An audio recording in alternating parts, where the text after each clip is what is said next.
Welcome to অরিজিস blog. আর আজকে চলে এসেছি সেক্টর 5-এ IEM ক্যাম্পাসে। কেন এসেছি? আজকে বিশ্বজয় চ্যাটার্জি স্যারকে পেয়েছি। স্যার, জয়পুর থেকে আমি খবর পেয়েছি ভিজুয়াল কোথায় আমি আপনাকে ফলো করি জানেন তো, সোশ্যাল মিডিয়ায় আপনিও আমাকে দেখেন, আমিও দেখি। তো আমি গোপন সূত্রে বলিয়েছিলাম স্যার কলকাতা একদিনের জন্যই আজকেই আছে। খুব ভালো জিনিস। তো আপনি না আসলে তো আমি আসতে পারছিলাম না, তো এইটাই আপনার আশা মানে আমার আশা।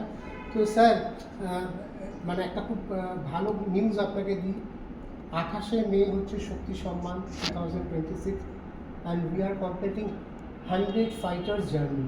মানে 2022-এ শুরু হয়েছিল স্যার, আমরা 2026-এ এসে 100 জনের এই ফাইটারের একটা টিম হলো। তো হাউ ওয়াজ দ্য জার্নি, বলি কেমন লাগছে অরিজিৎ অফিসিয়ালসের সাথে এই এত মানে প্রায় 1 বছরের উপরে হয়ে গেল আমাদের অ্যাসোসিয়েশনটা? দেখুন, একটা কথা আছে, ওয়ার্ক ইজ গড। এবারে বলতে পারেন যে ভগবান বিশ্বাসী তো সবাই নয়, কিন্তু তবুও মানে যারা বিশ্বাসী তারা তো এটাকে স্ট্রেট অ্যাওয়ে রিলেট করবে যে ওয়ার্ক ইজ গড।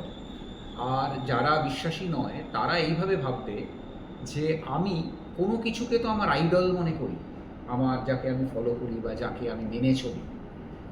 কাজ হচ্ছে সেই জিনিস। কাজ আমি যখন করব, ভেতর থেকে যে স্যাটিসফ্যাকশনটা পাই, কাজের সাকসেস হলে যে স্যাটিসফ্যাকশনটা পাই, সেটা অমূল্য, সেটার সাথে কোনো কিছু কম্পেয়ারেবল হয় না। সেই কারণেই কাজ সবসময় হওয়া উচিত নিষ্ঠার সাথে। কাজ হওয়া উচিত, তার উপরে সমস্ত মন প্রাণ দিয়ে কাজ হওয়া উচিত। আমি আপনাকে যেটা দেখেছি সেটা হচ্ছে আপনি কাজকে ভালোবাসেন, নিষ্ঠার সাথে সেই কাজ করেন, শ্রদ্ধার সাথে কাজ করেন, এবং সেই কাজ মানুষের কাজে লাগে। আপনার কাজ অন্য মানুষের কাজে লাগে। ফলে আমি আপনার কাজকে খুব কাছ থেকে দেখি, আপনি কী করছেন না করছেন। এবং এই যে আপনি বললেন যে আপনার শক্তি সম্মানের 100 জন ফাইটারকে আপনি পাবেন, এটা একটা বিরাট ব্যাপার, বিরাট কথা। এটা কোনো ছোটোখাটো কথা নয়। কারণ 100তে পা যেটা আপনি দিচ্ছেন, আমি আপনাকে এটা বলবো যে ধরুন আপনি এমন 20 জনকে প্রত্যেক বছর ধরছেন যারা তাদের মধ্যে কোনোভাবে তারা স্পেশাল ইন দ্য সেন্স যে তার মধ্যে কিছু না কিছু হতে পারে, তার মধ্যে শারীরিক কোনো অসুবিধা আছে, কিন্তু তার যে মানসিক যে ক্ষমতা, সেই ক্ষমতার বিকাশ কি অদ্ভুতভাবে ঘটেছে, এবং সেই ক্ষমতা দিয়ে সে সত্যি পৃথিবীতে এত সুন্দর সুন্দর জিনিস সে অ্যাচিভ করছে। এটা লোকের কাছে পৌঁছে দেওয়াটা একটা বিরাট কাজ, এবং এই কাজ আপনি করে আসছেন। প্রত্যেক বছর 20 জন করে আপনি ধরেন, যে 20 জনকে আপনি সত্যি লোকের সামনে নিয়ে আসেন, যারা এই অ্যাচিভমেন্টটা করেছে, তাদের মধ্যে শারীরিক কিছু দুর্বলতা থাকা সত্ত্বেও মানসিক ক্ষমতা তার যে অন্য মানুষের চেয়ে কত বেশি সেটা প্রকাশ পায়, এবং তাদেরকে আপনি লোকের সামনে নিয়ে আসেন। 5 বছর ধরে করছেন, তাই 20 × 5 সোজা হিসেবে 100 জন, এবং 100 জনকে একটা স্টেজে আপনি নিয়ে আসবেন। আমি জানি না যারা এটা কাছ থেকে দেখার সুযোগ পাবে, আমি তো পাবোই আশা করছি, পেতে হবেই। আমি তো সেই দিনটা আলাদা করে রেখে দিয়েছি। মানে 28শে মেটা একদম ব্লক করে দিয়েছি। 28শে মে আমি তো ব্লক করে রেখেছি যে এই 100 জনকে আমি কাছ থেকে দেখব এবং মোটিভেটেড হব। আমি মনে করব যে হ্যাঁ, আমি যে কাজ করছি, আমাকে ভগবান সমস্ত শারীরিক ক্ষমতা আমার মধ্যে অক্ষত রেখেছে, তাই আমি কাজ করতে পারছি। কিন্তু যাদের মধ্যে সমস্ত শারীরিক ক্ষমতা নেই, তবুও তারা যে মানসিক ক্ষমতার দিক দিয়ে কত এগিয়ে, তারা যে এত সুন্দরভাবে তারা তাদের জীবনকে প্রতিষ্ঠিত করেছে, এটা দেখব, দেখে আমি উৎসাহিত হব। ধন্যবাদ আপনাকে, আপনি যেরকম একটা জায়গা তৈরি করে দেবেন যে 100 জন এরকম ফাইটারকে, এই কারণে আপনি তাদেরকে ফাইটার বলেন, 100 জন ফাইটার। আমি আসলে ডিসেবল বা ফিজিক্যালি চ্যালেঞ্জ এই শব্দগুলো হ্যামার করতে চাই না, এটা প্রয়োজন নেই আমার মনে না, হয়। সত্যি তো প্রয়োজন নেই। আমি এই যে ডিসেবল, তো আমি যে বলতে পারলাম না ফাইটার শব্দটার জায়গায় আমি অন্য কোনো ইউজ করছি, আমি মনে করি আমি ডিসেবল, সেই জন্য পারলাম না। কিন্তু আপনি যে ফাইটার কথাটা ইউজ করছেন, এটা সত্যি, এটাও দেখায় যে আপনি কত এটাকে আন্তরিকভাবে দেখছেন, কত আন্তরিকভাবে জিনিসটাকে করেন। হ্যাঁ, তারা 100 জন ফাইটার, এই 100 জন ফাইটারকে কাছ থেকে দেখবো, আবার অনুপ্রাণিত হব, মোটিভেটেড হব, এবং কাজে নতুন করে উদ্যম পাবো আপনার এই প্রোগ্রাম দেখে আকাশে। এবং যেটা আমরা করছি স্যার, যে এই সেলিব্রেশনটা মানে হয়তো একদিনে আমি চাইছি না এটা র্যাপ আপ হোক। আমরা 2026-এর মেতে এই 100 কমপ্লিট করছি, এবং এই সেলিব্রেশনটা এখন চলবে 2027 অবধি, 27শে মে অবধি। আমরা বিভিন্ন ধাপে ধাপে আমি একটা কথা আপনাকে জিজ্ঞেস করবো, সেলিব্রেশনটা আপনি কিভাবে অক্ষত রাখবেন? ধরুন আমরা জেনারেলি কি দেখি যে লোকে একটা প্ল্যাটফর্মে যারা সাকসেসফুল হোক বা সফল হচ্ছে তাদেরকে নিয়ে এসে অ্যাওয়ার্ড ফাংশন দেয় এবং সেই জায়গায় ওটা গুটিয়ে যায়, ওখানে ওটা শেষ হয়ে যায়। কিন্তু আপনাকে আমি দেখি যে আপনি অ্যাওয়ার্ড দেওয়াটাকে শুরু মনে করেন এবং সত্যি সেটা করে দেখান। তা এদেরকে নিয়ে যে 100 জনকে নিয়ে এতদিন আপনি যেটা করেছেন যে 20 জন হলো, 20 জনের আপনি আলাদা আলাদা করে ইন্টারভিউ দিয়েছেন, সেই ইন্টারভিউ দিয়ে লোককে মোটিভেট করার চেষ্টা করেছেন। এই 100 জনকে যেই পাবেন, 100 জনকে আপনি কিভাবে এবার তাদের নিয়ে কাজ এই যে করবেন? 28 নিয়ে স্যার আমার 100 জন কমপ্লিট হচ্ছে, সেদিনকে অ্যানাউন্সমেন্টটা আসবে যে আমরা এদের সাথে কি করেছি। মানে এই অ্যাওয়ার্ডটা দেওয়াটা মানে একটা শুরুয়াত, যেটা আমরা স্টার্টিং করি প্রত্যেক বছর 2022 থেকে। তারপরে এরা জীবনে কি অ্যাচিভ করেছে, এই শক্তি সম্মান পাওয়ার পর আমার সাথে থাকাকালীন এদের জীবনে কি কিছু পাল্টেছে, মেন্টালিটি, ওয়ার্ক কালচার, অ্যাম্বিয়েন্স, পরিবেশ কি গ্রো করেছে তারা, এইগুলো নানা ধাপে তারাই বলবে, আমি বলবো না। আমার উদ্দেশ্য হচ্ছে তাদের জীবনে যদি কোনো প্রকারে আমি এসে থাকি, এরা এই গ্রোথটা কীভাবে এনজয় করেছে, কি ডেভেলপ করেছে, এটা নিজেরা বলবে। মানে এইগুলো নানা রকম সেশনে ভাগ করবে। একটা হচ্ছে এআই, ধরুন যারা এআই নিয়ে কাজ করে, মানে অবাক লাগবে যে এরাও এআই নিয়ে কাজ করছে, করছে তো এআই একটা সেশন হলো।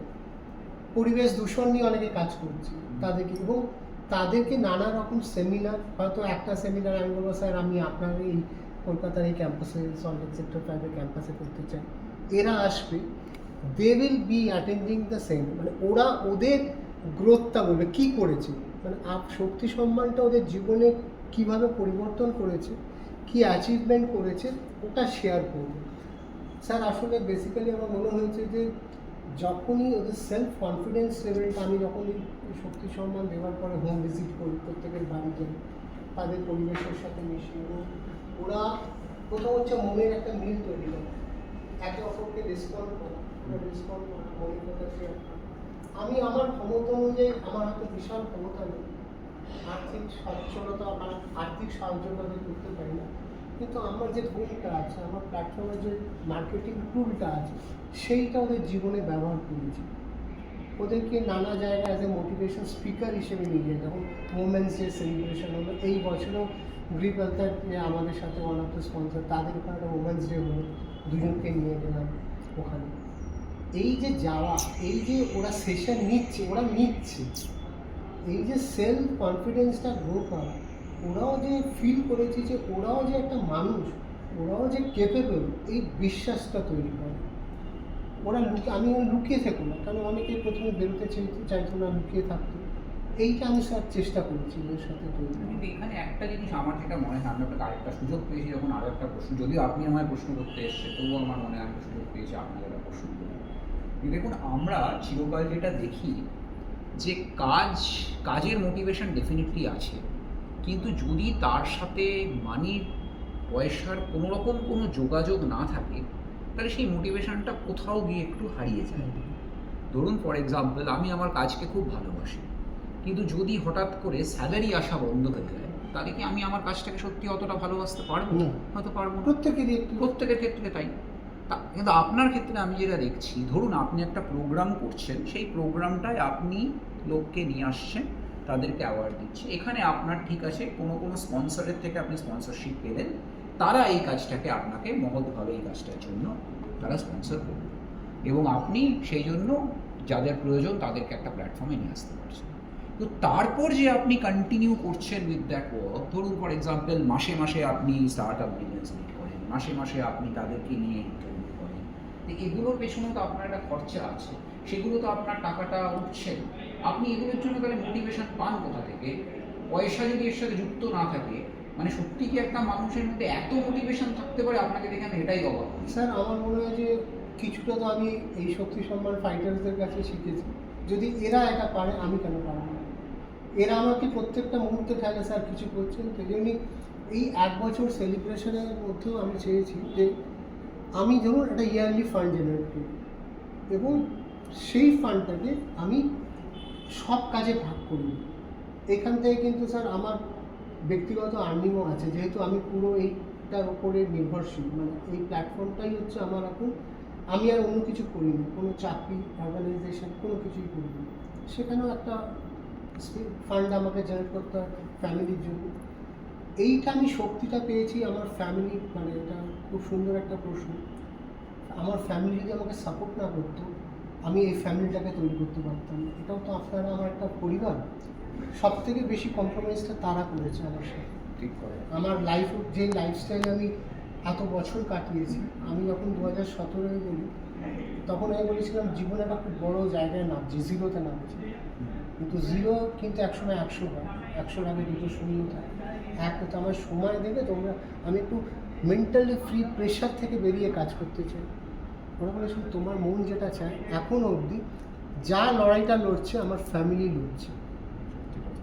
লড়ছে, ঠিক কিন্তু এই অ্যাচিভমেন্টগুলো, এটার ভাগিদার আমি একাও নই।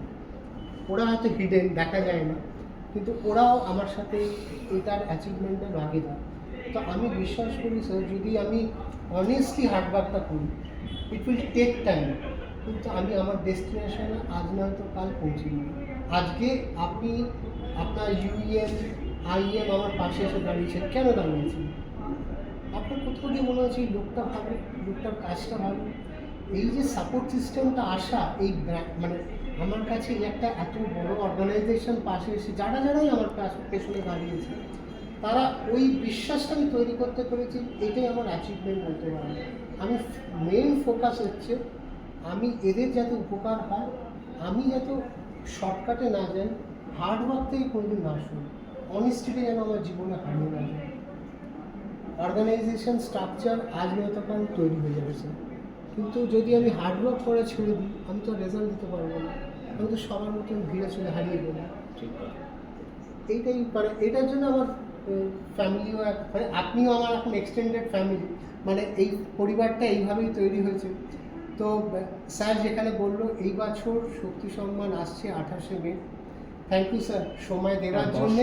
যারা দেখছে তারাও কি আপনার প্রোগ্রামে আসতে পারে? না, এইটা এখনো অবধি একটু রেস্ট্রিক্টেড থাকে, বিকজ আমার একটা ক্যাপাসিটি অফ, মানে এটা ওপেন টু অল হতে পারে না। কিন্তু আমি বিশ্বাস করি যে 2027 যেটা আমরা পুরো মেন সেলিব্রেশনটাই যাব, যেখানে স্যার আমার ইচ্ছা আছে একটা জব ফেয়ার করা। এদেরকে মানে সবার জন্য তো আর্মি একটা বড় পার্ট প্লে করে, এদের ক্যাপাবিলিটি অনুযায়ী যেমনি আপনারাই আছেন, আপনারা একটা স্টল দিলেন, যদি এখানে কোনো মানুষ কিছু একটা আপনি ভ্যাকেন্সি দিতে পারেন কাউকে, এইগুলো সব 2027 স্ট্রাকচার করবে। যেহেতু এই বছর স্যার ইলেকশন আছে, অনেক কিছু স্টেটের মধ্যে একটা আছে, ওই জন্য আমি পুরো করতে পারবো। আপনার প্রোগ্রাম দেখতে সরাসরি যেতে না পারলেও আপনার প্রোগ্রাম তো আশা করি আপনি আপনার ইউটিউব চ্যানেলে অবশ্যই দেবেন। ওনার যেটা চ্যানেলটা আছে অরিজিৎ অফিসিয়াল, আপনারা যদি সেটা এবং আরও চ্যানেল এবং স্যার অরিজিৎ ব্লগ আর অরিজিৎ অফিসিয়াল ইউটিউব চ্যানেল, এই দুটোতে যদি আপনারা সাবস্ক্রাইব করে রাখেন, তাহলে কিন্তু এই প্রোগ্রামটা পুরোটা উনি ওখানে দেখাবেন। সেইটা কিন্তু আপনারা অবশ্যই দেখবেন, কারণ আমি মনে করি আমি নিজে ভীষণভাবে মোটিভেটেড হই ওনার এই প্রোগ্রামে গিয়ে। আপনারা যদি ওটা দেখেন, আমার মনে হয় আপনারা সবাই খুব মোটিভেটেড হবেন, এই প্রোগ্রামটা দেখবেন, আপনাদের সত্যি কাজে নতুন করে উদ্যোগ দেবেন। এবং স্যার আপনি যেটা সবাইকে বললেন যে ইটস ওপেন টু অল, কেন পাচ্ছি না, কিন্তু 2027 আমরা যেটা সেলিব্রেশনে যাব, it is open to all থাকবে। খালি যারা আসতে চাইবেন তাদের একটা রেজিস্ট্রেশন করতে হবে, টাকা পয়সা নেই, কোনো টাকা দিয়ে রেজিস্ট্রেশন না, নামটা এনলিস্টেড করতে হবে। তার এগেনস্টে তাদের কাছে একটা কার্ড হয়ে যাবে, যেটা আমরা সবাইকে দেখাতে চাইবো, মানে পরিধিটা আরও মানে বড় করে দেবো। এবং আমরা জব ফেয়ার করবো, এদেরকে সেমিনার করবো। 2026-এর 28শে মে থেকে যে সেলিব্রেশনটা শুরু হবে, এটা 2027-এর মে থেকে শেষ হবে, ধাপে ধাপে। Thank you sir. Thank you, খুব ভালো লাগলো। তো সঙ্গে থাকবেন, পাশে থাকবেন। আর স্যারও আমাকে নানাভাবে মোটিভেট করে। স্যার যা কন্টেন্ট বানায় স্যার ফেসবুকে দেয়, এবং স্যারের আরেকটা খুব মারাত্মক জিনিস আছে, উনি সব জায়গায় যখনই একটা ব্যস্ততম মানুষ, কিন্তু আর কমেন্ট করতে বলেন না, ওনার যেটা মনে হয় উনি সেটা আউটপুট দেন। এই যে জুড়ে থাকা, লেগে থাকা এবং কনস্ট্যান্ট মানুষকে সাপোর্ট করে এনকারেজ করা, এটার জন্যে মানে স্যার আমাকে করেন এবং আমার পাশে থাকেন বলে thank you so much. Thank you. তো সবার সাথে দেখা হবে 28শে মে স্টাডেলে। যারা আসতে পারছেন না ক্ষমা করে দেবেন, কিন্তু নেক্সট ইয়ার 27-এ it's will be open to all. শুধু রেজিস্ট্রেশন করতে হবে, কোনো টাকা পয়সার জন্য না, খালি আপনার নামটা এনলিস্টেড করবেন আর আপনার কাছে গেস্ট কার্ড চলে যাবে। ভালো থাকবেন সবাই।